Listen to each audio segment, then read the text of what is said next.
guys, this is Jon. And this is Sethy. And this is Enduring Curiosity.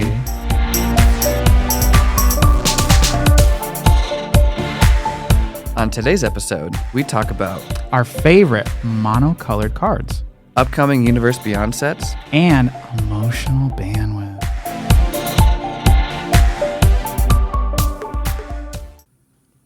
Okay. So, like earlier when I was saying, if you're ever going to get like into Magic, you need to understand your own like emotional bandwidth. In a Seriously. sense.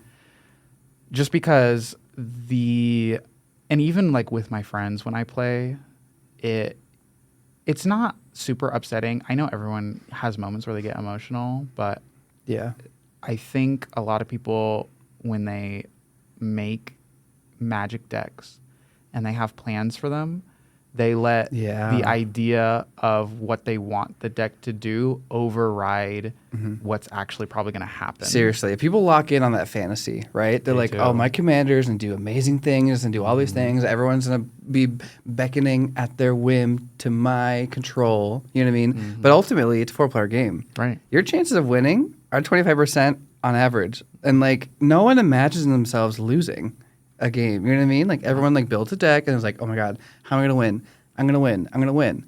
And so, you know, when you aren't in that winning state, which is the majority of the time, by the way, then you got to make sure to know that that's the realistic scenario. And that's like, what are ways in that situation where you can still be having fun with your deck? Exactly. Because like, you know, and I think that's actually where the spirit of Commander even came from, was the desire to do wacky and cool things that aren't in a sweaty like 1v1, everything is to win mindset, you know? Like everything isn't optimized so that way you can get out all these things lickety-split quick and then just end the game in less than like 10 minutes. Seriously, in like standard, modern, whatever, those formats, their goal is to win ASAP, and most of the time that's in like 5-6 turns. You know what I mean? So like, if you always have to, when you're building a deck in those formats, you always have to think about, okay, if I'm against like mono red burn, they can win on turn 4 if I don't play the board, if I don't play interaction, if I don't play anything else like that, you know? So Commander is like, let me like play all these ramp pieces, 8-drop, 8-drop, 8-drop, and that's so fun. That's really cool. But just know that you got to have a strategic plan to get there, including when you're behind. Especially when you are like, okay, I have my game plan set.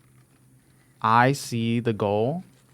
But especially if you're playing Commander with 3 other people, that's 3 other people who are wanting to do the same exact thing as you. They're like, I want my deck to do its thing, which means if your deck is doing a thing that might interrupt whatever they're doing, or just, you know, casually also, I want to win, they're going to do whatever they're going to do to stop you. So even if that means I'm going to ramp and they're like, counterspell. Like, that's a crazy thing. That is counterspelling the ramp. That is a crazy thing to do. I mean, I've seen people, you know, stifle the counter effect that counters triggered abilities on a fetch land. Yeah, Mama, you get nothing. It's like you get set behind. You wasted your land drop. And like, for what? Like, I was out here gonna get a land, and you're like, nope. I had one time I was playing a game with my dad, and for one of my commanders, I had an ability that went on the stack. It was like a prowess trigger. Yeah. And he countered the prowess trigger. Holy shit, that's sweaty. But it was with a creature. Like, the creature enters and it counters it. But if it counters it, it also gets rid of all the abilities of that creature. And I was like, what the fuck? He said, hush. Hush. Literally. Wow. Well, I mean, but also that probably was like a strategic move, though. Maybe that was like their way. It was my commander. So right. Emotional bandwidth. Oh, on your commander, too. That's nasty. extra. You need extra emotional bandwidth for anything on your commander. So, like, also for one of my friends, I had to look it up because I wanted to pronounce it You need a therapist. Literally. You need aftercare right after a game. You need aftercare right after a game. Daddy. Yorlock of the Scorched Thrash. Oh, yeah, the mana burn. So one of my friends has a commander of that, and he recently has been trying it out, and he doesn't feel like the deck works super, super well. Yeah. But it's because whenever we would play and he would give people mana, we would be smart enough to use it. Yeah, that's the thing about that kind of deck is like if you play it purely in a fun way, people can use that and like a mana outlet or like instant speed spells or whatever. Like I know like it seems like a mana dork on your turn, but like ultimately you also got to play like stacks pieces to like slow other people down so they can't use that mana when you give it to them. Yeah. So he was using it, but he was getting frustrated because it's like everyone was using the extra mana. Yeah. And then he wasn't able to burn people. And I was like, Yeah. well, you're giving us extra mana. So, of course, now I'm going to cast my bigger spells. And one way, it's funny because it's like he's giving us the card is definitely meant to burn people. But in essence, the card is a very political card. Yeah. I Like- love politics, and really it's group hug. It's really a advantage. group hug card. Yeah, unless you build it so that they can't use the advantage, it's group hug. It's basically a group hug. Mm-hmm. Like if you're specifically like I'm going to give you colors in which you can't use, it doesn't even matter Mm-hmm. because so many cards have generic mana cost that they can fill with. That's a great example of a commander that's not good for a new player. Because there's so many nuances that they don't realize with that kind of deck where like I need stacks. I need to play like tricky instant speed things to like play when people are tapped down, or like ways to tap people's lands, or like something that like isn't intuitive when you're building a deck for the first time. Yes. Because you really have to have game sense Yes. for that one. So yeah. But I was thinking when you said emotional stability, I thought you were going to go into like the finances of Magic the Gathering, because it's so easy to like turbo whale like as soon as you start. See, I think for me, I hadn't even registered that only because like I have been slow balling it. Oh, she's balling on a budget. I'm balling on a budget. Yeah, which honestly, me too. And like when I first started playing Magic, oh my god, I think I told you this story, but I literally had like a popper burn deck on MTGO, which is Magic the Gathering Online. Poppers. Papa, mama, papa, only commons. Only commons. And because it's really cheap and online cards are way cheaper than IRL cards. And so like yeah. a lot of times these like random like bot sellers would just like give you free cards. And so I'd make like a pretty good deck. And you know how Magic is, after like a couple years, those cards accumulate value. Well, I was able to sell the online cards to like a game store. I don't know how that worked, but like they accepted it and they gave me money. And I bought cards, upgrades for my Izzet deck. Oh, wow. And I'm like, this is like a way for me to ball on a budget, but also like accrue value on things. Anyways, I'm not an MTG stock person because that's insane. But Or a scalper. Or a scalper. That's going to be a whole separate topic. We're not Mama, talking about that today. Shut them down. We're going to shut them down. We gotta do something. We're But going to sniper. yeah, so Cue the sniper. I definitely think that you gotta go into Commander knowing like what your limit is and like Exactly. being mindful of that, and also Very mindful. I mean, you also kind of have to be considerate of other people in a way too, because like, you know, you can show up, and that's more of like a power level thing than it is a Right. budget thing. But like, you know, always be okay with proxies, because like, you know, people are coming from all different backgrounds, and so you want to make sure you're accommodating that. But you can have fun with any kind of card, and so don't let accessibility deny you of your fun. Also, there's so many game modes, even within the game modes that like Wizards make. Oh for yeah, like Magic. the formats, yeah. Yeah, so like Pentadragon. Oh yeah, tell me about it. So that one is everyone starts with 20 life, and I believe it's a commander deck, but your commander is an I think it's only commons. I can't remember if the commander is the one uncommon, or if they're also a common. But it's like that, and then they also get a legendary artifact. Oh As yeah, like yeah, their yeah, side yeah. like little companion Yeah, essentially. yeah. And then but all the other cards though, they're all commons. Okay, There are okay.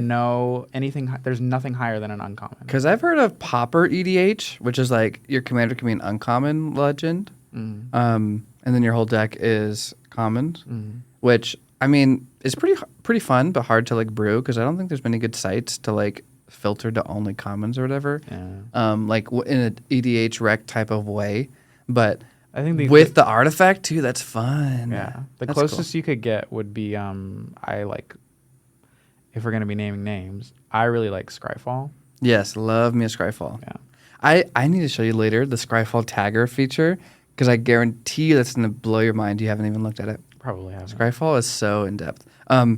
And I'm just back to thinking about the Pendragon. Pendragon was it? Yeah. I love that Pendragon format because one of my favorite monocolored cards would be my equipment. What is it? Oh, I'm not going to tell you. That's for episode 2, mama. Not her already being like, episode 2. You don't get to know right now. Audience, leave in the comments if you want to know what it is. Start thinking, what's an epic equipment that's like, I need this as my... One drop? Do you want to play yes or no guessing game for it? No. Okay.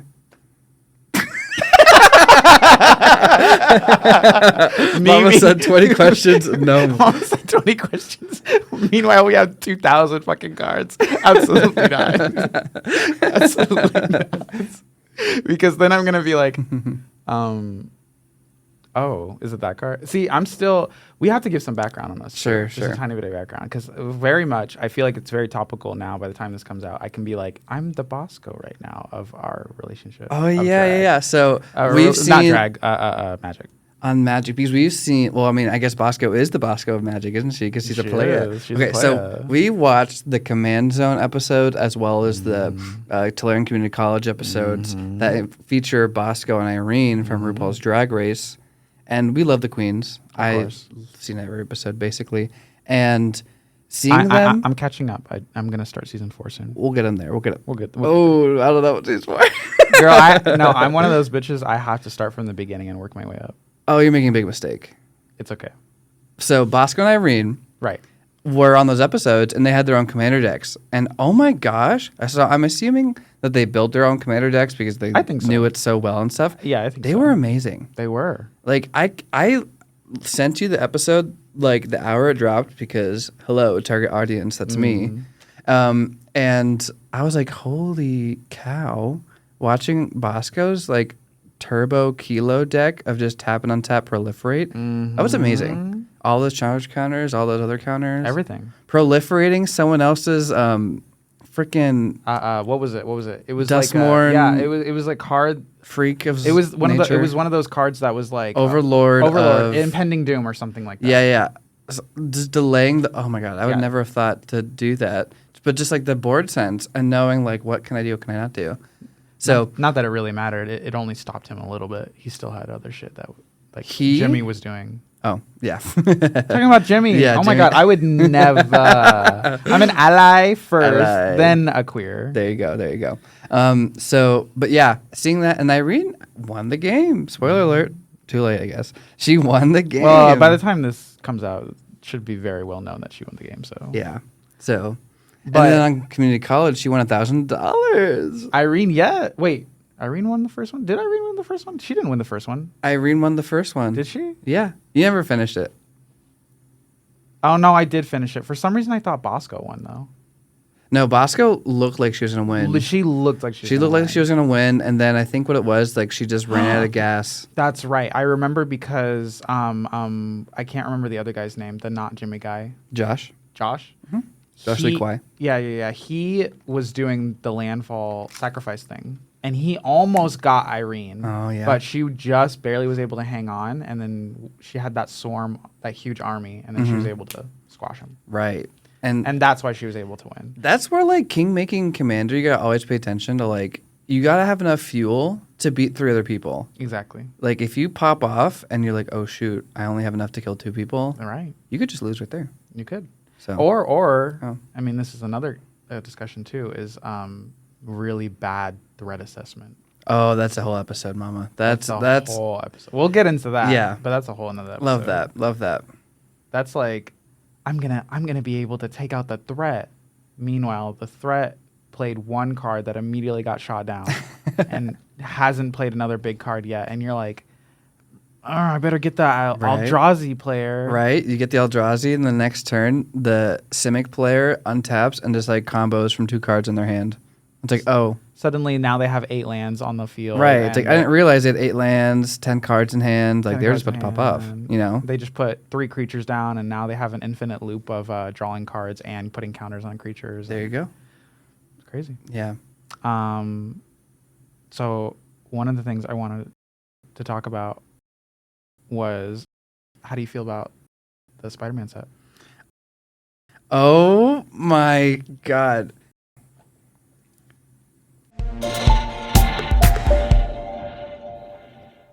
Enduring curiosity.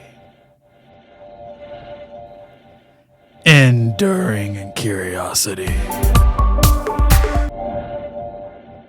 Okay, getting back to it. Yes. How do you feel about the Spider-Man set? Mamma mia. There are so many mixed feelings about this, and a lot of those mixed feelings, most of them are bad. I'm going to be honest with you. I agree. I think it's mostly bad. Oh my. Okay. So the full spoilers officially came out yesterday, technically. Yes. And so, Mama, I skimmed them because I was losing so much motivation to go through Bagel and Schmear and Hot Dog Stand and City Pigeon. I'm like, what is this? Can I say something controversial? Say it. I think it's good. And let me tell you why. You said, I want New York in my Magic the Gathering set. It's not even that. My thing with Magic, because I'm the Bosco, is I'm so new to it all. Yeah. And I'm like, okay, so looking back at what they've done previously, they've done Assassin's Creed, they've done Warhammer, they've done for Universe Beyond. Lord of the Rings. You know what I mean? Like these are close enough, kind of, to Magic. Yeah. And those are Universes Beyond. Mm-hmm. Then if we do Universes End, when they came out with Aether Drift, I was like, Mama, what the fuck is this? Oh my gosh. Well, also, coincidentally, Aether Drift is one of the least liked sets as well. But to me, that's not the fault of like fantasy. That's the fault of like, Mama, we're queers, we're gays, not all of us like cars. Yeah, I'm not a ka-chow girly. I'm not a vroom vroom. Right. Unless it's nerds. Charlie XCX. We're nerds. I'm not a vroom vroom girl. What they should have done is they should have given us more. I mean, it sounds crazy to say, but if they had maybe given us some more like heartthrobs. Winter wasn't enough. You think Winter is a heartthrob? I think it's cute. Oh, I think it's cute. I got a little feelings for him. Right. Well, I just think I was watching people really not care about this car set, and I was like, yeah, that makes sense. You know, cars, racing, whatever.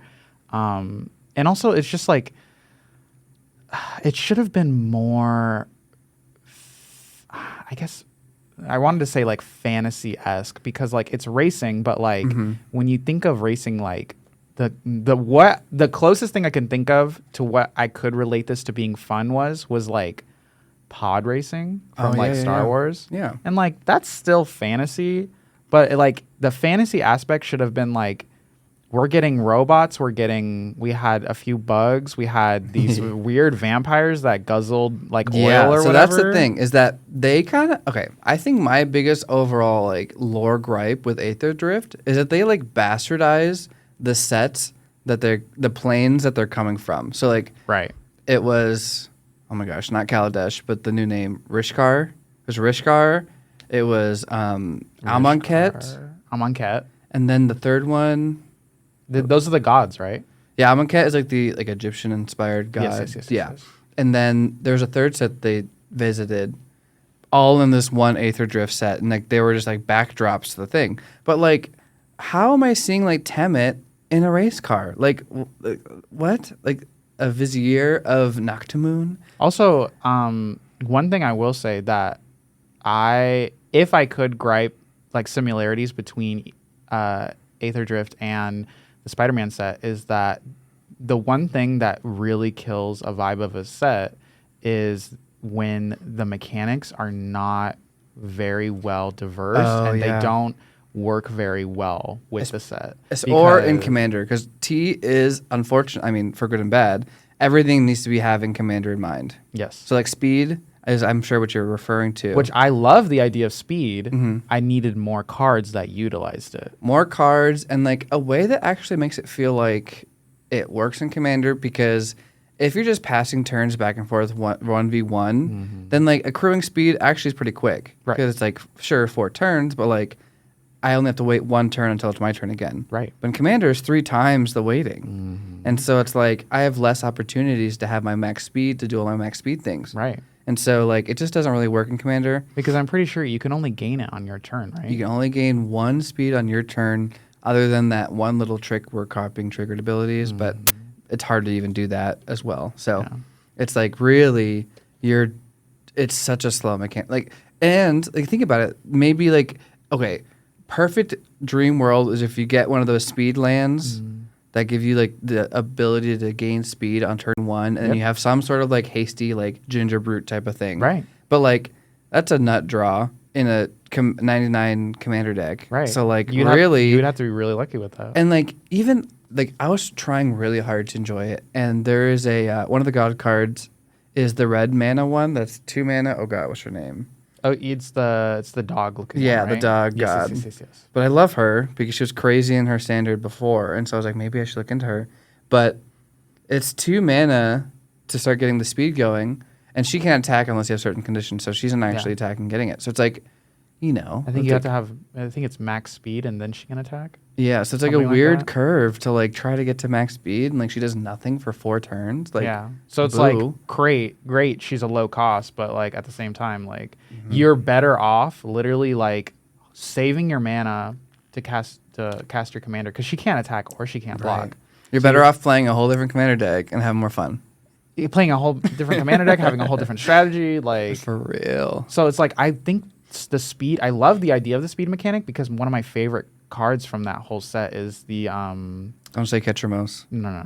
Don't say Ketramos. It's I love anything that gives me no maximum hand size. Oh, So it's Speed this- Demon? No. It's this 2-drop, 1 blue. Oh, Vertwix? Vertosti. Is that a thing? I don't know, but he's Vertwix, a the little, homunculus. yeah, He's a the little homunculus. one-eyed freak. Yes. Like Fibblefip. Oh my god, he's not a freak. I said what I said. Oh, okay. But he drops down and he's a 0/4. So for me, I'm like, okay, that's a tank. And then A tank. Big butts. Big butts. And he's a tank. And then he can take a hit. And then eventually, if I am able to get my speed up, then bam, I start drawing 2 cards like all the time. And in my one is a deck that I have online, that does so many wonders for me. So many wonders. Yeah, I think that's a cool. I mean, it's really fun thinking about there's a really fun thinking about the ceiling for that card because it's like draw 2 every turn, like draw 2 anytime you cantrip. Like that is pretty cool. But like if you think about it, if my deck is mostly fun card draw stuff, how am I getting to 4 speed? You know what I mean? That's why is it? So it's like a pull in 2 different directions. It's a mono blue commander. So it's just like That's not my commander. okay, you're starting with the 99. That's Gotcha. in the 99. I think the coolest commander is the Zorius one. That's the robot dude that. Oh yes. I should really look up names for these things, but That's why I had Vertwix. I had it open earlier. But anyway, But yeah, the say your say. the Zorius artifact creature, because when you get max speed, when you cast artifacts, you can double them up by paying 1 extra mana, so you get 2 of them. I think that's so cool, and This guy.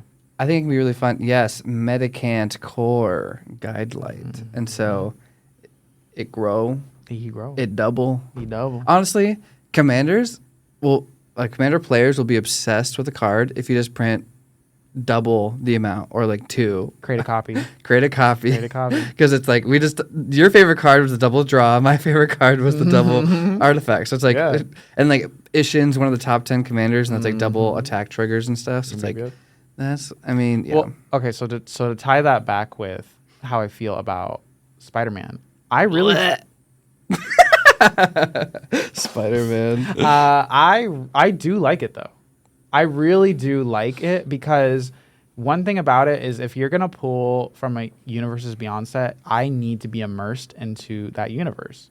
Yeah. So to me, there's New York. I got a pin in that. New York's because right there. Okay, Bagel and Schmear, that's hilarious. What's wrong? I'm actually kind of obsessed with Bagel and What's Schmear. wrong? I was low-key obsessed with instant ramen too from Final Fantasy. That's what I'm low-key obsessed with that. The same people who are like, ew, hot dog stand. I'm like, we had an instant ramen from Final Fantasy. I know, but I Can you eat Final not? Fantasy up. Can you not? I'm begging hands and knees for another one. I'm like, Final Fantasy, first off, I know it's from, and it's got its Asian, Japanese influences, Yeah. but like, hello. It was ramen? weird. Well, because Final Fantasy 15. Okay, we'll go a little bit into this. Final Fantasy 15, Gladiolus, which is one of the boys. 15 is one of the boys in the road trip and stuff. He loves instant ramen, and they actually had like the brand sponsorship in the game, and like you'd that's go really and cool. buy the actual cups. It was so weird. Same thing with Coleman, the tent supply company. They had the brand names of Coleman. It was so weird, but. Wow. I mean, it makes sense why they had to put instant ramen because he loves instant ramen. Honestly, I do think I love the idea of more companies kind of like, oh yeah, in this movie or in this show or in this video game, we have this product. And it'd be like, yes, take that from that game, put it into here. Give us that. Ultimately, like sponsorship for the creative endeavors, like sucks that you have to like include the specific thing for them, but like Right. it makes more creative things happen. So I'd rather that exist. You know what I mean? So. Right. So I appreciate that they exist. So Spider-Man. So I was gonna Spider-Man. say, you say it's like building in the universe of what Spider-Man is, Right. Which is New York, Right. but they're leaning too much into the Spider-Verse, which is like, yes, that's like the modern take on like Spider-Man, and all these comics have so many different versions of Spider-Man, Right. And like, I love the first Miles Morales movie. I thought it was really cool. I enjoyed it. The animation was gorgeous. But for a Magic set with only like 130 cards or whatever it is, the fact that 20% of all the cards in the set are a version of Spider-Man is like, okay, like I'm kind of overwhelmed with all these random ass spiders that I don't understand. All these spiders named Spider-Man. There's like Spider-Ham, Spider-Ham. I love me some Spider-Ham. Peter Porker. Peter Porker. So it's like, but then there's like Spider UK, and it's like, what the hell? Like you're like a card that is a UK version of Spider-Man. Yeah. It's multiverse. So, Multiverse- so you it's love that. multiverse-based. You live for Spider UK. So here's the thing. Again, if they're going to tap into the multiverse, like Spider-Man, from Spider-Man, multiverse of Spider-Mans, the thing is that if they were to go off, say, like a select thing in Spider-Man, there's only so much they would have. I don't even know if they would have enough room if they just did like one select like story of Spider-Man. So I Yeah, actually think yeah. I think the Spider-Man multiverse is fine. Again, I think the set is fine, but what I'm seeing, my problem is that I think the mechanics are messy. Yeah. There's a lot like what was that? I know they did web slinging. Web slinging is one that I see. Oh, that Mayhem. Mayhem's another, Yeah. which I feel like we've done Mayhem before, Madness. which is madness. Yes. Yeah. I mean, Magic's also kind of like doing this thing of like revisiting old iconic things. mechanics that were set specific, but they're trying to make it not set specific to like another set. I actually like wrote these down because I was thinking about it. So in Dustborn, there's Eerie, Yes. which is like whenever enchantment Enchantments. enters or a room is unlocked, Yes. which is like, wait a minute, whenever enchantment enters is Constellation from Theros. Yes. So it's like literally word for word the same thing, except, oh, we're in Dustborn, add the rooms to it too, because that's our set specific thing. freaky. Yeah. And then when we're in Ixalan, there was Discover, which is basically Cascade. Yeah. Yeah. And so it's like, they're just like, oh, but you can do it with the to your hand instead, which, I mean, obviously is nicer, but it's also like, why don't you just do Cascade? You know, There's so many cards that refer to Cascade that would be helped by that. my gripe was that there's a lot of web slinging, but there's not as many cards I feel like that are benefiting off either your own creatures or cards leaving the battlefield. City Pigeon ain't enough for you. It ain't enough. I know, it just makes a little It's food. not Like, enough. food doesn't help you win the game. It does not help you win the game. You know what would help you win the game? Aunt May. Oh, yeah? Because Aunt May is She whenever a gets a creature comes in. counter. Well, if you're a spider. Oh, right. Aunt May, the one. But if you're doing legend. a whole bunch of like one like like for me and my Zergo deck and my Mardu Zergo deck, yes, that I'm thinking about grabbing an Aunt May so I can put that in my Zergo deck because my Zergo makes tokens. And every time a token enters and I gain a life, Mama, if I have 3 cards that say, oh yeah, whenever a creature enters, gain a life, if I make 1 token, I'm gaining 3 life. You're just adding redundancy on the Soul Sisters mechanic. Then, what you're saying. I didn't even think about that. Her being a Soul Sister as a floor is already good enough. Oh yeah. I mean, yeah, and like as a new player, I'm sure like that's a good way of you getting a hold of that effect. Yes. Is by this power corrupt version. Mm-hmm. That is actually really interesting. I didn't even think about the perspective. See, and then a lot of people are hating on the set, but also like you got to think included. You included. You got to also think that beyond what the set is offering you from what the set is itself and how it bleeds into other cards. So like of course everyone's saying the set sucks, but everyone's talking about Soulstone.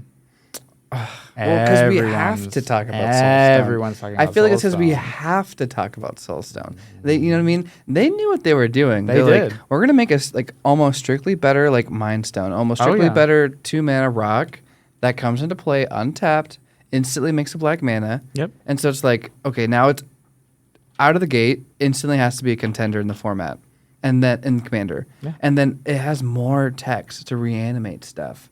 So it's like, holy cow, like this 2-mana rock can be grabbing my win condition from my graveyard. Like, holy cow. Like now I have to keep mind of it. So like, it's kind of like Vivi in a way. Yes. Where like, it's just like an undeniably powerful card. Like Nadu. RIP gone too soon. You know what's crazy is that they banned Nadu so fast when I grabbed. Like that's another funny thing is I got him. Someone was like, "You should try this guy," and so I tried him out. Turned out he was broken as fuck. But I see that's what I'm talking about, emotional bandwidth. Because I was like, I recognize he's a broken as fuck. So when people are like, "I'm killing him immediately," I was like, "Okay." Yeah. Like you have to understand when you. Oh yeah, this is your commander. When you have powerful cards that you're like, oh my god, I want to build this. I know it's going to be so strong.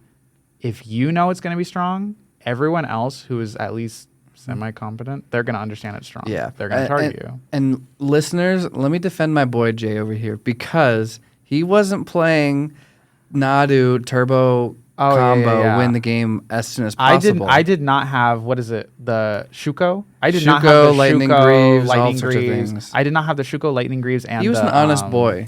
And what's the bug? What's the bug? The bug. The bug that you put land down and it makes more bugs.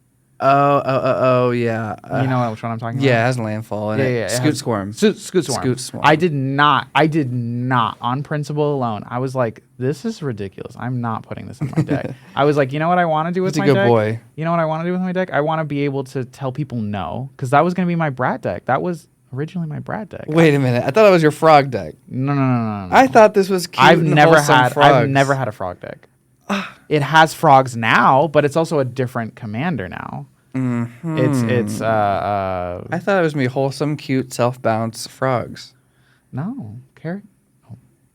Another friend of mine has frogs. I do not have frogs. I have, and another friend you have also plays frogs, huh? Yes. Yes. I know frogs are very popular, but another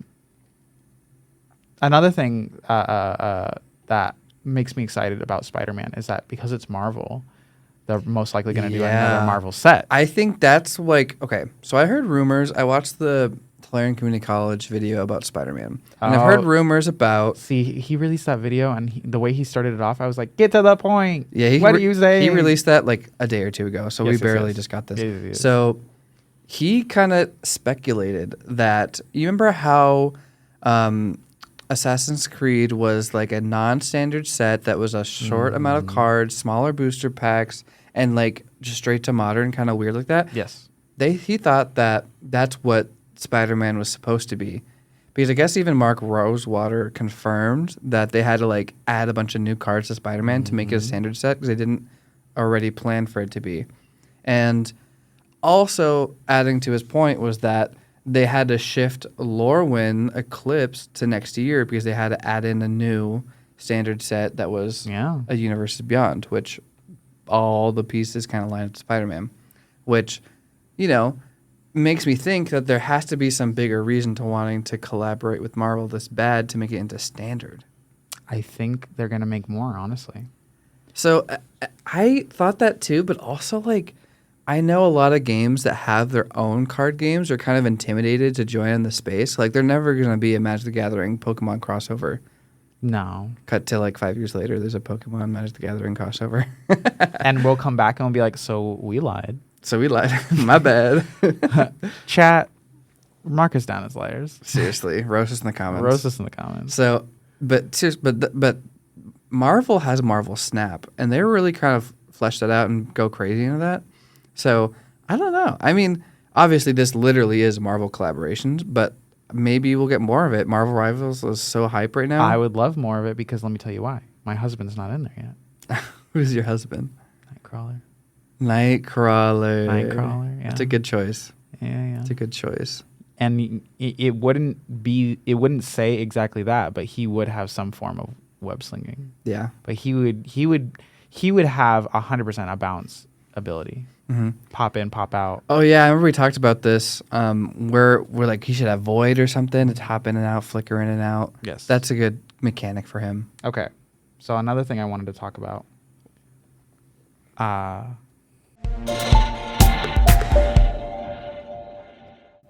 Enduring curiosity. Enduring curiosity.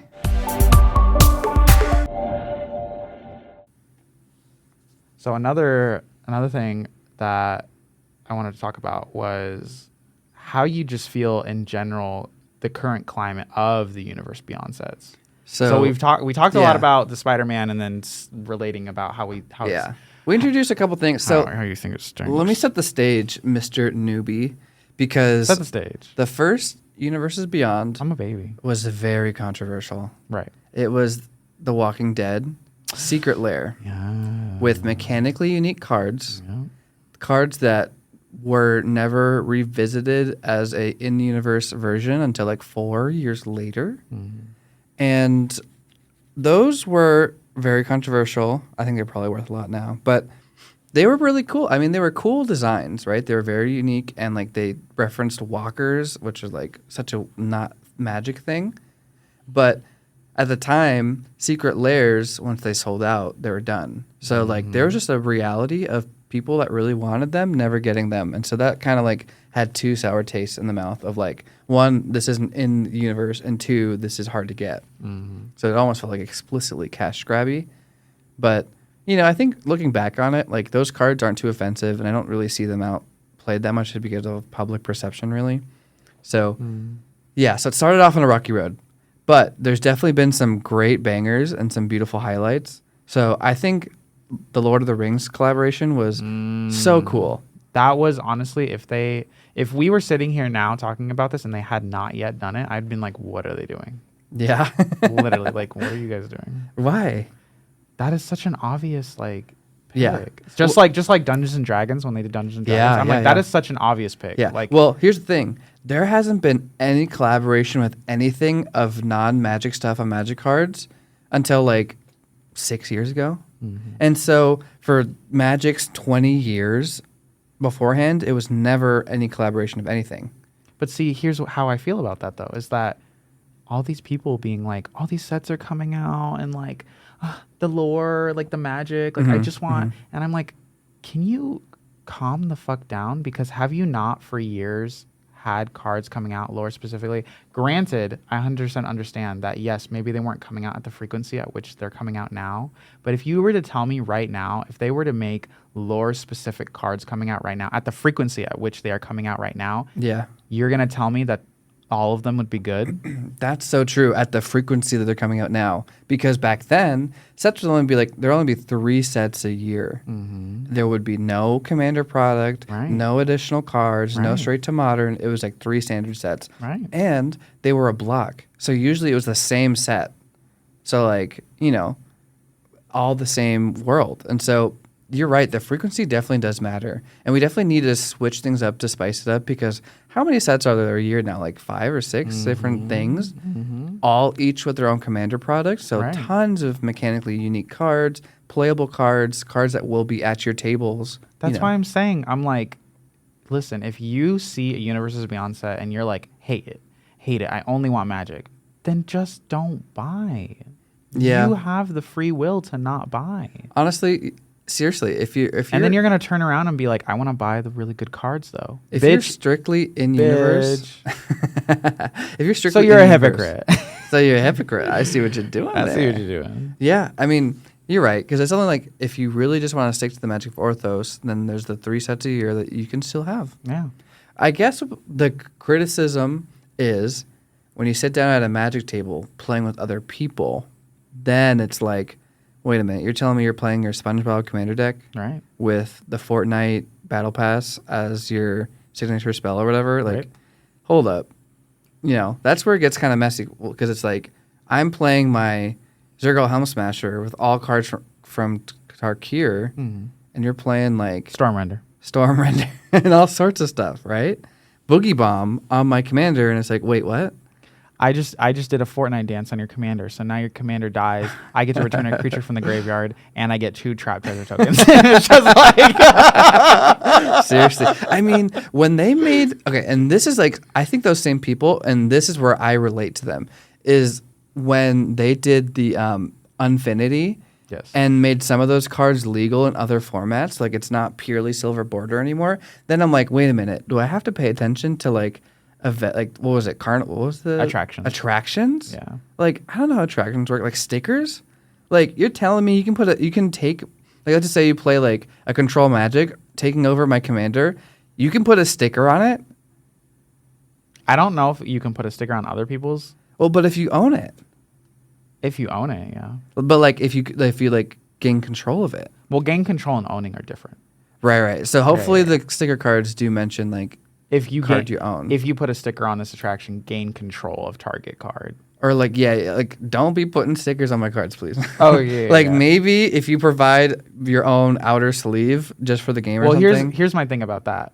So that specificality ties into people who explain their cards versus people who do not explain their cards. That's my only problem with that. yeah. Because We can go there. I have a friend who does not explain his cards whenever he puts things down. You might know who I'm talking Say about. their names. Say their names. You know what? I've always been that bitch who does say names. So his name's David. Damn, David, shots fired. Shots fired. Where's the... We love you, David. I'm sorry. We love you. We love you. It's okay. You're probably not going to hear this for a long time. So by then you'll get over it. But What does David do? He doesn't read his cards out. he does not read his cards. He puts his cards down. He's like, sometimes he'll read his card if it has like an enters ability, but otherwise he just puts his card down and then it's like, okay, this creature's out. And then so like let's say I want to swing, right? And then I'm like swinging in. I'm like, okay, I have to ask him, what do you have? And Yeah. he's like, I have this, this, and this. But then if it's like, if I swing out with a creature, right? And then it's like, oh, this creature has death touch. It can gain death touch if I have If I gave- two if I- blocking creatures. or If whatever. I pay 2 mana, it gains death touch. And I'm like, that would have been nice to know. yeah. So I'm like, Yeah. this is why when I play, then regardless of who it is, whoever I play with, I'm always reading every single. I could tell you what my commander does. I'm still gonna read my commander as soon as I put used it to be out. that girly, and back in the day, that wasn't I old enough. played. You had to try.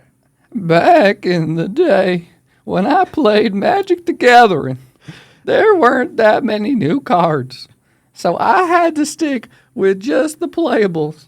Okay, and so I need the banjo in the background. I knew, yes, I knew most of the cards that were in like a common commander table. Right. Right? Maybe like 10 years ago. But nowadays, it's especially with all the excessive releases and stuff, you know, there's lots of cards that I see that I like, oh my gosh, I thought I was like on top of all the new releases and stuff that I don't know about. And Yeah. so I do appreciate, always assume that the other people don't know the cards that you're playing, especially if they're not like common staples. Like you don't have to explain the Slow Ring to me, I get that. But like, you know, if you're playing your other new cards, especially if they're like skinned with a Secret Lair version, like just remind me what that does, you know? Yeah. So I appreciate that. And just like always err on the caution of assuming that like, you know, just start reading it out loud. Just err on the caution that like nobody knows any cards. If they're not the most iconic cards, or they're not, say, like game changers, and even sometimes if they are game changers, Yeah. just read them. Yeah. Like, it just takes a few more seconds for you to read. The only time I feel like you should ever be in an environment where you're not reading is if you are in, say, like a tournament. Yeah. And you are like one of those like, oh, we're like, if you do have your own channel where you do fast play. So it's like, if you're fast playing, you want to get through this real quick. But like, otherwise, Yeah. please read it out. For me, as a Bosco, and just in general. Yeah. Because also people will forget too. I take it. Yeah. And I'll read it out, and Yeah. people will still forget. they'll need a reminder. And But- it's just yeah. because like complexity creep is real. Yes. A lot of newer cards have so many walls of text that like it's confusing. You know, Reckoner Bank Buster. I thought it was Irene, but I can't even name that one. So. Enduring curiosity. Enduring in curiosity. It's already going, Mama. No, it's going now. Oh, hello everyone. Hello, we're back. Okay, last thing I want to talk about is our favorite cards of each color, including colorless. Yes, so like Like mono monocolored, white, mono yes. blue, mono green, etc. So, I'll go. You want to go in Wooburg order, random order? What's your T? I just did random order. Okay, I have mine. I did it. No, I just read random. I did random. Okay, hit me. So for colorless, I did my favorite colorless to this day. Crazy to start colorless. Decanter of Endless Water. Decanter of Endless Water. So the 3 mana. Read it out loud. There's a 3 mana. Mm-hmm. It gives you no maximum hand size, which I already had said before. That's Yep. like my favorite gimmick. Mm-hmm. And then you can tap it for a mana of any color. Gotcha. So any color or colorless? Any color. Okay. So it's a really good mana rock too. It's a really good mana rock. Yeah. So interesting. I love that card because of like the D&D implications of Right. it. So like I have like beloved, heartfelt memories in my campaigns with that card. So I appreciate that. Yeah. What's your take? What's your T? My T is it gives me unlimited hand size. That's it. Mama, Period. that's it. He runs Thought Vessel. He runs all the redundancy because he wants the hand size. I try to spice it up for every deck. I'm like not the same one for every deck, but I Okay. cannot help but love no maximum hand size. Mhm. The thing that kills me the most is when I'm like only 7 options. No, mama, I need more. Yeah. I need all the That wins options. games too. Having many options will win you games because like that's what people don't realize. Like having a bigger hand means that you have more likely a chance to have the silver bullet against things Yes. and have the winning card in And your like hand. the only time I would say, and even then, the only time I would say having no maximum hand size would be bad is if you purposely play around like graveyard play. That's the only time. Yeah. And even where then- you need to discard and stuff. And even then. Oh my gosh, remember when we played against my friend and he purposely turn 1 didn't play a land just to get 8 cards in hand to discard a hand size? Yeah. That's crazy. That was crazy. That's what I'm thinking He did of. that on purpose. I know. He got a Chandra's Phoenix in the yard. Crazy. All right, you go next. Okay, so I'm gonna do my colorless just because I want you to color. I'll match you. I'll match your vibe. So my colorless is Shadow Spear. Oh, That's the one I was saying my equipment. gosh. It's a 1 mana legendary artifact equipment. Listen to this power gamer. It gives +1/+1 and trample on lifelink. How is that power gamer, Mama? What else does it do? It. Me trying to downplay.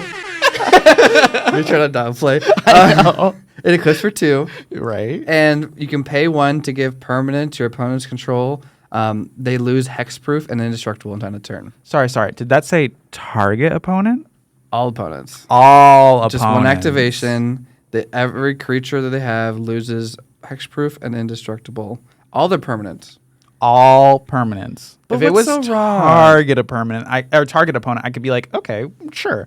If it was even target permanent, I could be like, okay, sure, balance. Oh, Bobby. But everything. You're gonna see the rest of this list. You're gonna wince. You're gonna cry. I But no, I am. love it because I think that having a lot of incidental life gain index is really good. So having lifelink, Yes. just like on a 2 equipped thing, is super useful. Oh, yeah. I think that having trample is really clutch on a lot of things. Oh, yeah. I run it in my my Lathiel Selesnya Angels deck. Nice. Where like I want to have all my angels have lifelink so that when they deal damage, they grow even bigger. And so that's perfect for that.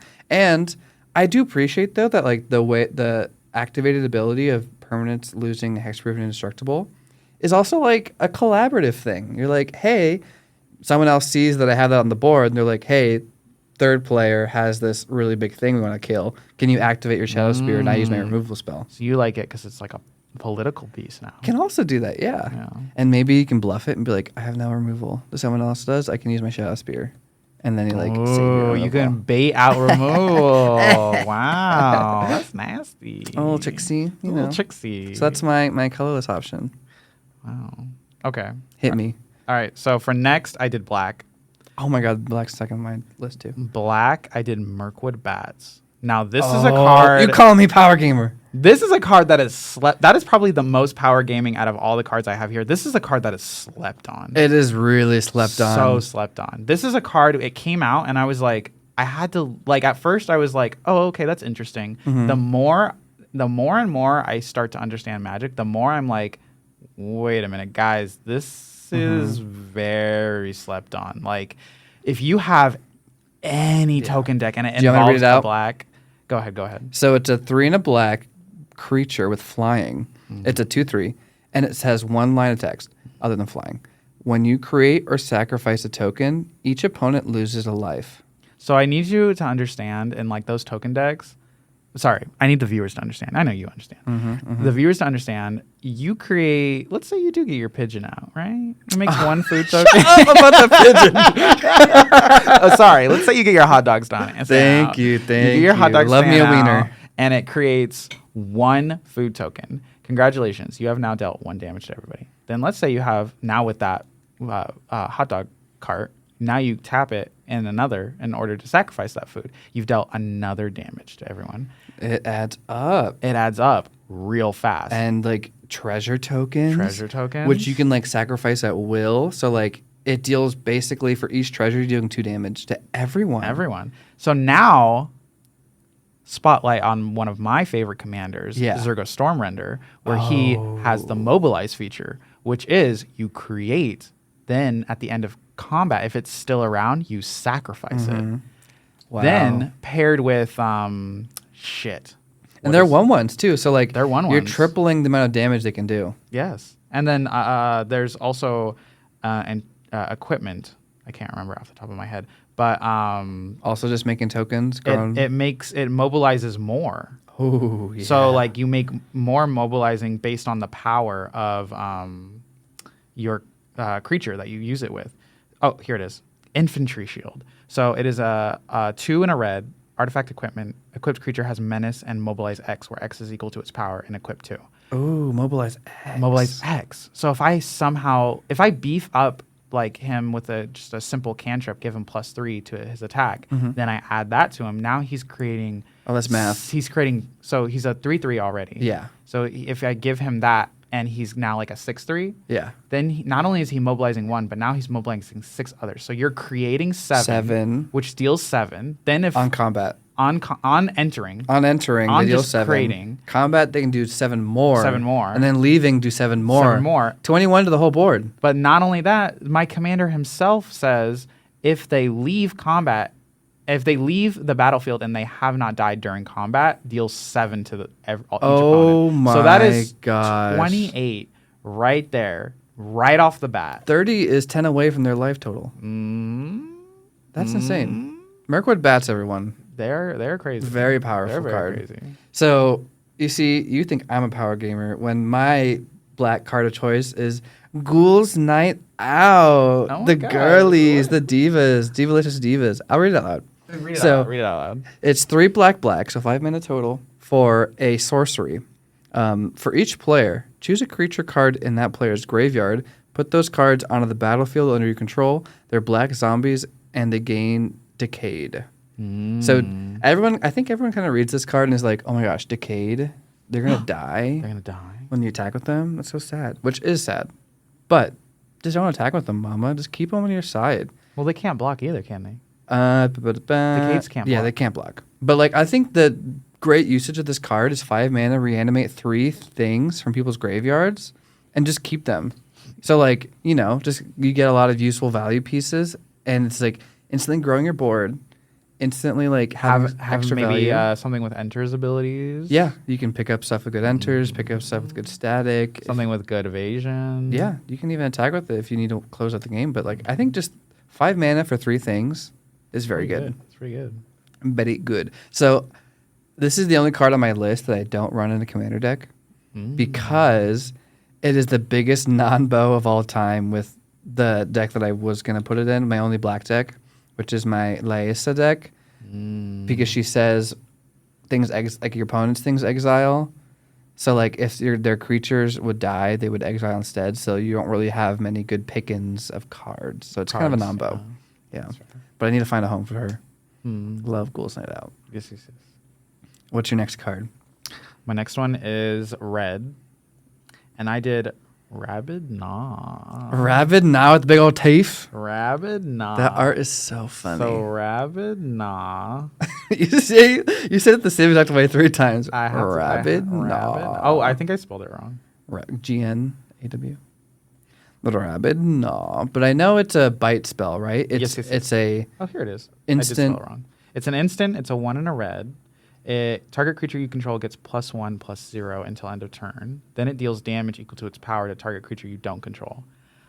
This spell has come in so handy. Every time I have this spell in a deck, every time it comes in, this is such a good removal spell for me. It's very cheap, very effective. I love it in my Elsha deck because she's a prowess trigger. So not only does she's a 1/1, but when I cast it on her, she becomes 2/1. But then prowess makes her a 3/2, and then now she's dealing 3 damage to something. And that takes out that can take out a lot of commanders if they're like in the 1 to 2 to 3 range. And then you see you equipped a Shadow Spear to it, and it has lifelink. And it has a lifelink, and then now I'm getting life from it. Yes, it is.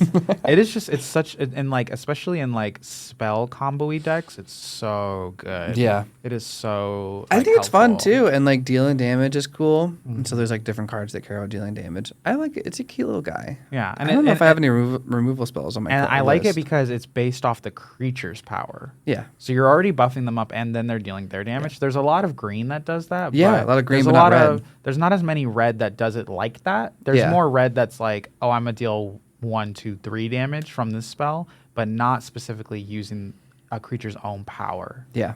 That's fun. That's cool. So I like that. And its art's hilarious. And that's another thing. That's what I love it because of the art. Because the image of just like this like little mouse getting huge teeth and being like, I have to jump. I'm biting you. I'm gonna bite you. Yeah, I love it. So I have my vibe of my red card is the exact opposite of Little Mouse. Oh gosh. Because mine is a 6-drop creature. So it's Bloodthirster. Oh my god. 5 and a red creature, demon, flying and trample. It's a 6/6. Oh my. And whenever it deals combat damage to a player, I get to untap it. And after this combat phase, there's an additional combat phase. Red is really good at that. And it can't attack players it already attacked. So it's a big, mean beater. But I love the fact that it can hit everyone. So let's just imagine this. You have the creature out and it can attack. So it can attack player 1, make a new combat. Attack player 2, make a new combat. Attack player 3, make a new combat. So theoretically, you can have 4 combat phases on one turn. Oh, wow. I know. So like if you have, it doesn't give other creatures vigilance or anything, but if you have another creature with vigilance, it can attack 4 times in a turn. It's just pretty crazy. So I play in my Lara Croft deck, which doesn't have vigilance, but she has a raid ability that triggers the end of combat. And since you're having 4 combats, it triggers 4 times. Yes, mama. So she particularly makes a treasure token at the end of combat. But I play a lot of effects that care about multiple combats. So imagine this. Do you know Xenagos, the Gruul legend? He says at the beginning of combat, target creature doubles its power. I think I have. I think I have. There's Xenagos. There's another one that doubles power in combat too that I have in the deck. But imagine this. All you need is so if you have a Xenagos in play, and then you play Bloodthirster, it gives it haste. It goes to combat, becomes a 12/12, attacks player 1, becomes a 24-24 attacking player 2, becomes a 48-48 attacking player 3. And they're dead. And it's they're like, dead. it's just so exciting because it's like, it just beats things hard. And so, like some other people that I know. But it's just so powerful. Name their names. Name their names. I don't got names. I got names. But if you're listening, Don't worry, chat. I'll be You'll the one know. to call bitches out. But seriously, it just like is such an exciting card if you think about it. And plus, like, I need to be more conscious about playing game-ending cards because if I don't, I just am like a Dirtle factory playing little combo or little Right. value pieces that don't do anything. So like Right. having a clear win con, like clear beaters, like I really appreciate. So that's my red card. Like, especially if your commander is not ending the game, you need tools so your commander can end the game. Yeah, and like it's like a attacking way, and so like if you have blockers, then you could still like block some of the damage, or like if you have removal, which you should always be on deck with removal, you know. So it's not like it's like an unfair card, and it having haste, it doesn't have haste. So like you need something else to give it haste as well if you want it to come out of nowhere, and the power doubling if you want it to be one shot. So it's like, you know, there's lots of ways and opportunities to interact with it. So I don't think it's like insanely broken, but I do think it's insanely fun. Okay. For my next trick, I did white. Okay. And I did Suture Priest. Oh, this is like the Soul Sister plus. This is the Soul Sister. This is one of the Soul Sisters, but this Soul Sister is so different from every other Soul Sister. This is the quirky Soul Sister. Oh yeah, she's a little dark. She's a little dark. She is 1 and a white, a creature, Phyrexian cleric. She's a 1/1. Whenever another creature enters the battlefield under your control, you may gain 1 life. Soul Sister. Which I love the you may. Then, whenever a creature enters the battlefield under an opponent's control, you may have that player lose 1 life. Ouch. None of the Soul Sisters do that. This is the only Soul Sister That hurts. She's like, this is the Soul Sister that is like, she said she doesn't want any pickles on her burger. Oh, she's spicy with it. She Feisty. said.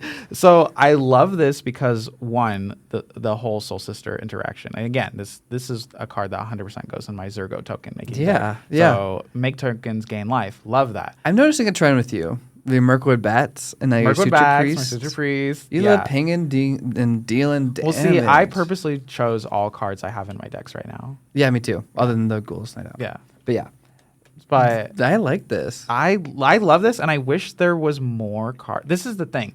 This could easily just be a Soul Sister card, but I wish there were more cards that had extra effects that don't just like, they don't, it's not a game changer, but it does twist the game a little bit that makes you be like, whoa, Yeah. something's different. This isn't a normal game anymore. Yeah. I have to start thinking more outside the box. And you remind me, is this Zergo deck like also a aristocrats, like you have sack outlets, or is it like combo attack?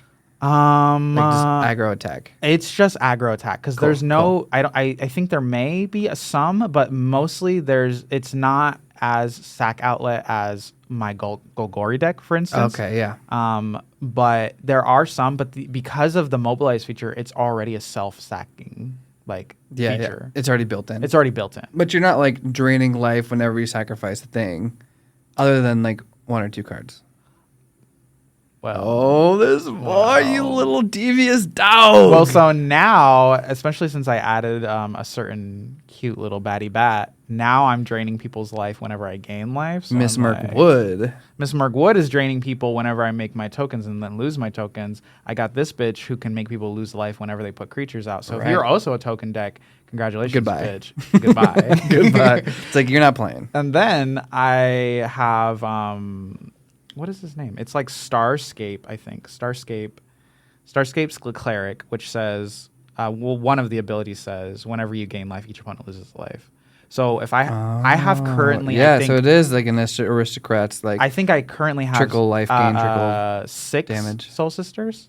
So if I have at least shit. like 3 out, mama, every time a creature comes out, that's like an extra 3 life everybody's fucking losing. Yeah, aristocrats is a very undeniable archetype. It is so strong. Because it deals direct damage. So like you have to interact with the pieces they're putting down, or else they're gonna just chip away and They're get going you. to chip away. And they're gaining life themselves, so Yeah. they're keeping themselves in the game. Yeah. Yeah. It also Aristocrats is like a double-edged sword because it's huge if you can pull it off correctly, but it's gonna draw a lot of attention to you. Yeah. Because players do not like I remember what is that card? I think it's like 3 black and it's like Underworld of Dreams or something Oh like yeah, that. yeah. Deal damage. And when they draw. every time they draw a card, they deal damage. Players hated that. Yeah. Before I even had any of my Yeah. solid decks, when I had my one like jank ass fucking like mono black deck Pile. and when I played that card, people were like, "That bitch is the problem," and I'm like, I can guarantee I Yeah. am like not the problem. You guys just don't Seriously. like being reminded that you're losing life. Yeah, that's exactly That's it. what it is. And that's exactly why, like, you know, Ristic study is so annoying. Is because you remind people that you're taxing you have them. to remind people. Yeah. So every time you remind someone, that's another instance where they're like, "This bitch is doing something. I need to Hate that. I need to fuck this bitch up.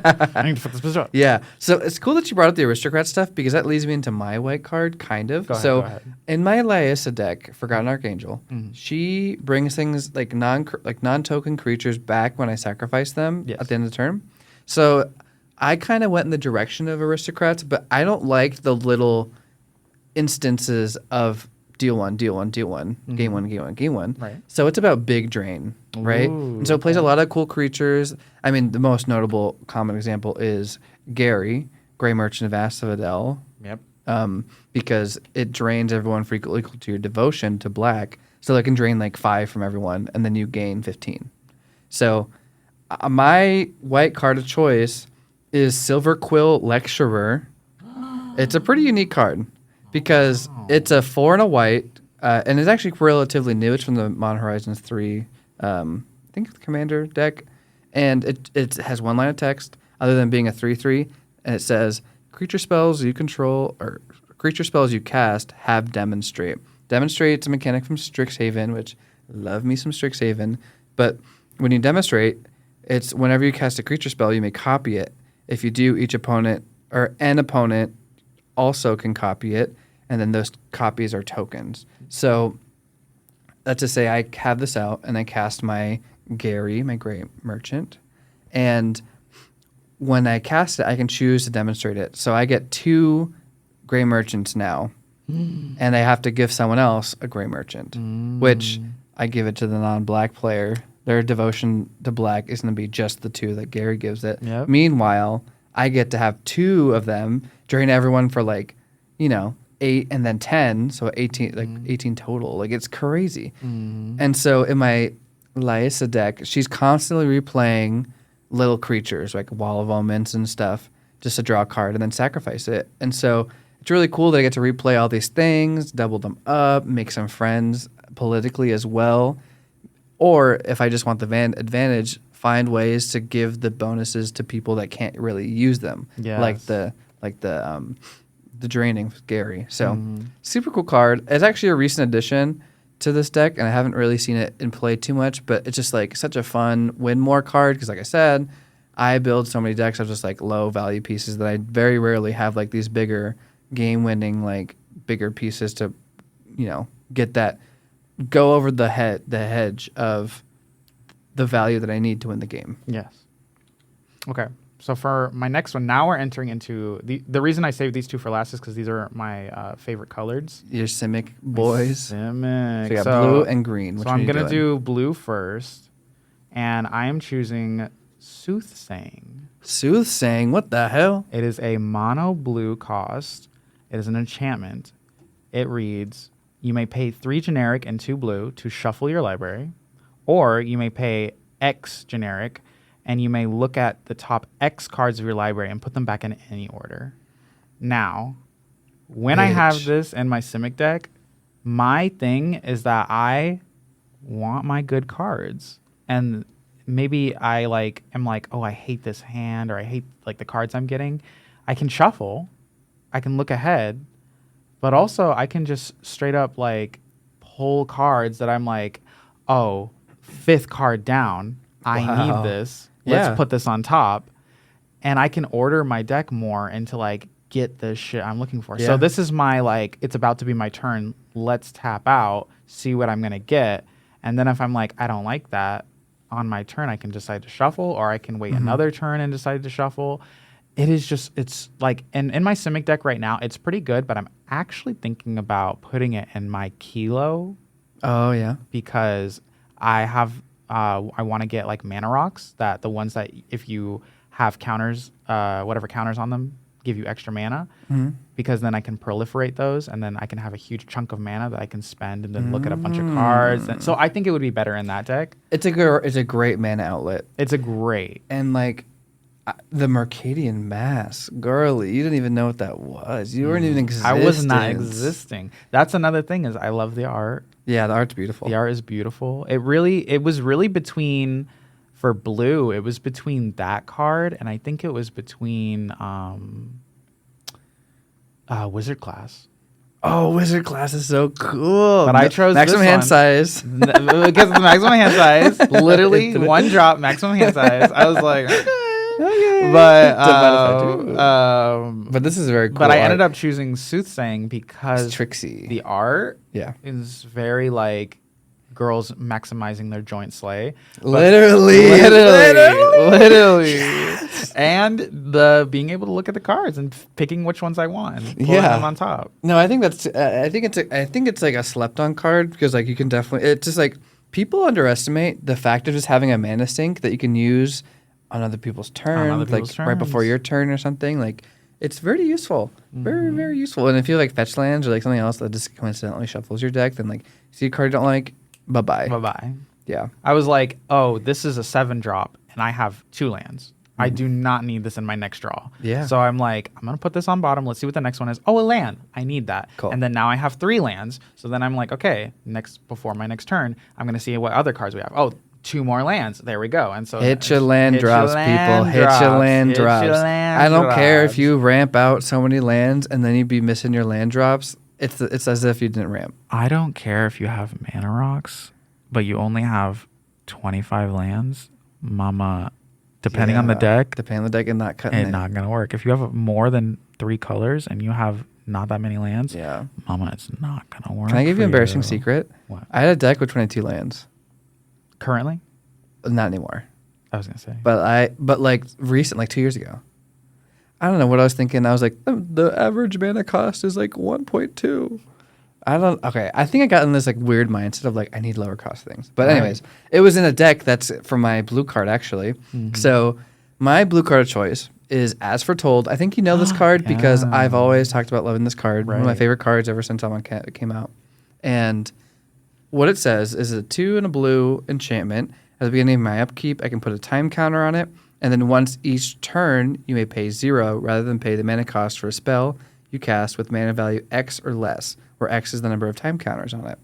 So obviously, just starting off the bat, it doesn't do anything until it has time counters on it. So I realize it's not like a crazy powerful card or anything, but once it starts accruing counters on it, I play in that low mana curve deck because I have a lot of little things I want to be casting. So like my ponders, my ops, my little cantrips that are instant speed, because it says once each turn. So I can use it on my opponent's turns too, which is really nice because I play it in my Jory and Ruin Diver deck, which says when I cast 2 spells, I get to draw a card. And so I want to once per turn. And so I want to be using it on other people's turns as well. And so being able to save 1 mana on each turn or 2 mana on each turn, depending on the number of counters on it, is super useful. So that's just one side of it, right? Just cheating a lot of mana. It also works for those suspend cards that are 0 mana, like 0 converted mana cost, mana value. Which is hilarious. Super cool. I get to play all these free spells like way ahead of curve because they usually have like suspend 3 or 4 or whatever. And so like Ancestral Visions, for example, is suspend 1 or suspend 4 for 1 blue mana. Then you get to draw 3 cards. Which draws you 3 cards. So it's like, I gotta wait 4 turns for 3 cards. Are you kidding me? Nope. Instantly get the 3 cards. It's so satisfying. That deck is all about cheating on those type of cards and getting them casted sooner. So I'm sure you know As Foretold is one of my favorite cards. Had to mention it as my blue pick. Okay. Yeah. That's a very good one. Love me As Foretold. And then for my vinyl card. Green. So for green, can I hear some applause? Woo, woo, woo! For green, we have. Okay, that's enough, guys. Come on. For green, we have Miss Breath Elder. Who the fuck is she? Give her a minute. Oh my god. Okay, I'm listening. She's a mono green. She's a creature, frog warrior. She's a 2/2. She has, at the beginning of your upkeep, return another creature you control to its owner's hand. If you do, put a +1/+1 counter on Miss Breath Elder. Otherwise, you may return Miss Breath Elder to your owner's hand. Okay, specifically, when you search this card, you're going to see like the art for it, and that is not the art that actually I prefer. Busted. Because We don't like the busted art. we don't like the busted art. It's all right, but we prefer the That's a man, alternate. Maury. We prefer the alternate art, which is The beautiful. the very beautiful. Y'all look it up. Oh my god. Miss Breath Elder, mono green, frog warrior, 2/2. It is this just like spiritual, like guidance. Like this is a frog. I looked at this frog, and let me tell y'all right now, I don't use any kind of recreational like drugs, substances. Well, maybe except alcohol, but I do not use anything but that. And I look at this frog, and I'm like, I've never smoked before. I need to have what she's having. I need what she's having. Yeah. She is smoking the spirits. That flavor text too. Oh my god. And the I'm gagging. flavor text. Read it. Where you are is temporary. What you do is forever. Frog folk saying. Oh my god. That is she's so knowledgeable. Knowledgeable. So wise. Literally, the art is just beautiful. Like Yeah. this is not my power gaming. No, this is my baby. Aww. This is my baby card. I love her, and I really like so like when you return creatures to your own hand, I call it like a pickup sticks type of deck. Yeah. Where you just like want to replay things for value and stuff. My Lysa is pretty similar to that, and so don't be sleeping on this type of effect. It's really useful if you have cheap and great enter the battlefield triggers, and so many cards nowadays are so cheap and have great enter the battlefield triggers. So it's just like you'll be surprised just replaying your 1 or 2 drop or 3 drop creatures for their enters. For their it's super enters. worth it. Super worth it. Like I have obviously a really good synergy piece with that one is I think it's Sundrop Druid. Yeah. It's another frog, but it's another 1 cost. See, imagine these cards with Nadu. That's why I was thinking like That's your why cute little not- frog deck with That's Nadu. why he's crazy. What Because does it do? Because okay, so it is. Let me see if I can find it. Queso. Oh, I'm hungry. Oh yeah. So one of the frogs that combos with it is Dowerport Mage, Okay. which is a 1 and a blue. When a creature leaves the When a creature battlefield, leaves you draw a battlefield, card you draw a card. without dying. Without dying. So Gotcha. whenever a creature leaves, draw a card without dying. That's already a good one. Then there is, here it is, Sun Shower Druid. Sun Shower A Druid. 1 green creature, frog druid. When this creature enters, put a +1/+1 counter on target creature, and you gain a life, and it's a 0/2. Then comboed with this other froggy, Valley Might Caller, another mono green frog warrior. It has trample, and it says whenever another frog, rabbit, raccoon, or squirrel you control enters, put a +1/+1 counter on this creature. So I have now 6 frogs that all care about just basically frog hopping. And you didn't call it tribal. It's not tribal. You have 6 frogs, not tribal. It is not tribal. It is not a tribal frog. They go really well together, but they are Yeah. not. They are not tribal frog. They leapfrog. That's They such a leapfrog. That's cute. I love the flavor. Leapfrog. I love the So flavor.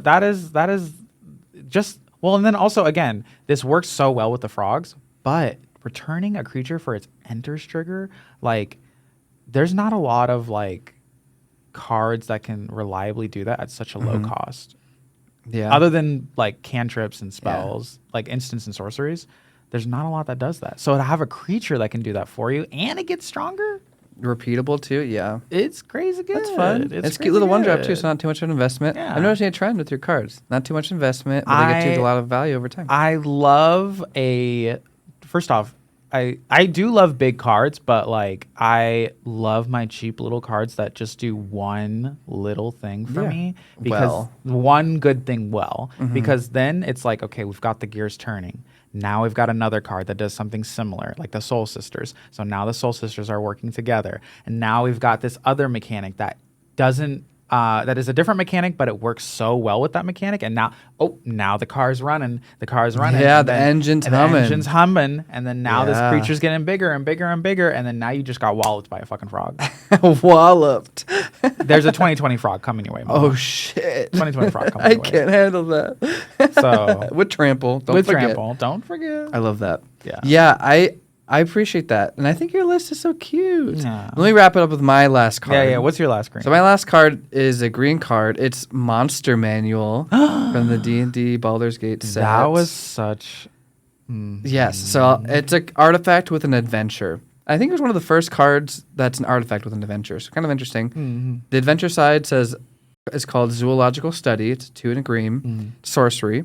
Mill 5 cards, then return a creature card milled this way into your hand. And Pretty the good. actual artifact, I know, very good. The actual artifact is 3 and a green for an artifact that it has an activated ability. We can play 1 and a green and tap it. You may put a creature card from your hand onto the battlefield. So first of all, love the flavor of, having the monsters in the manual, and then you can just pull one up whenever you want to. The actual adventure text box looks like a book. So it's like the monster manual, the book. It makes so much sense. Yeah. And I appreciate it because, one, the adventure side means that it's kind of a card draw in a way. Like, you're never going to have this be a dead draw because you still have more options to look for things and grab a card that you like. So I really do appreciate that. Yeah. And then 2 is being able to cheat stuff out from your hand for just 2 mana. And since it's an artifact, it doesn't summon any sickness, so you can do it instantly. Makes for such tricky, fun gameplay. I have this in my Lathiel Angel deck, and there's lots of angels that give other things hexproof or give other things extra abilities or angel anthems or whatever. So having an instant speed functionality is really fun to have. And I mean, even just having an instant speed blocker throws so many people off guard. It can be any size thing. Like, let me just cheat out Navison real quick. You know, everything has indestructible. Yeah. So I love that part of it, but also that deck is more of a set up my engine and then sit back and control. Like, I hold up a lot of instant speed interaction, hold up a lot of land-based activation things. Keep your board safe. Yeah. But let your board do the do the And running. so I can hold up all that stuff, and if I don't need it, the turn before my turn, I can just cheat something out, And then it basically a pseudo haste since it comes out before your turn, you untap with it. And so you can instantly have some big old scary angle that's just ready to punch. Hit some face. 90 degree angle and it's coming at you. Yes, ma'am. With 90 She is 90 not power. obtuse. She is not obtuse. She's a cute like She's a that. cute lady. Don't forget it. I love that. I think that's good. I think we'll wrap it up there. And I don't In the know. comments below, In the comments below, tell us what's your favorite monocolored cards. Tell us one card, including colorless, of your favorite card of every color. And in the comments below, tell us how much you love the pod. Yeah. Tell us how much you love the pod. Tell us how much it feels nice to have a pod that isn't super focused on being the most power platforming pod. We're just having fun. Yeah, we're just having fun. That's what Commander's all about. Yeah, I want us to be that bridge between pointing out really cool things, but also talking just about the climate of Magic. Yeah. And I think that's what this. We're just guys being dudes. We're just guys being dudes. And then when we have special guests, no, just kidding. Oh my God, Josh the Quiet. Imagine. No, special guest Irene the Alien, special guest Bosco. Oh my God, I don't think I can pay their booking fee. No, I could not. We need a GoFundMe for that. Yeah. So look for GoFundMe link in the description. If it doesn't show up, don't worry, it's intentional. Wait a minute, hold up. But yeah, I think that's how we should wrap up. What a lovely day. Lovely day. All right, thank you guys so much. Bye. Bye. You just listened to Enduring Curiosity. Feel free to check out another episode. And this is your host, Jon And Sethy. Bye. Hey guys, thank you so much for listening to Enduring Curiosity. Big shout out to you guys, but also big shout out to our long distance friend, I guess, Kevin MacLeod. Thank you so much for letting us use your music.